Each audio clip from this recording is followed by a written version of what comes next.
As autumn leaves fall, Hungary's COVID cases are only rising. They've doubled in the past week. Some experts are predicting another 6,000 deaths over the next few months. From the start of November, masks will be required on public transport.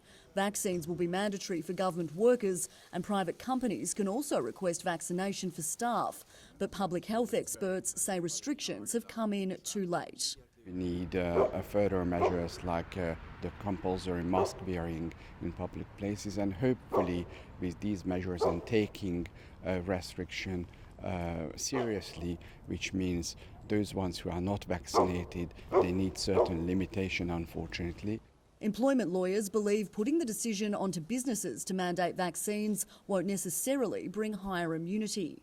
They firstly will try with a softer or gradual approach. So I think if it's possible to send employees to home office or to use any other option, then maybe they will try that one. And if it's not working or it's not possible because of the type of the work, then they probably will apply this law.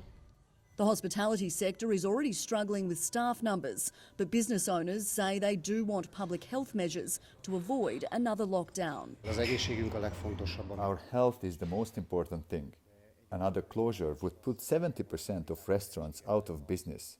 In a situation like this, we have to act, we have to do something to get back to the pre-pandemic levels, but we know that it will take years, if we can do it at all.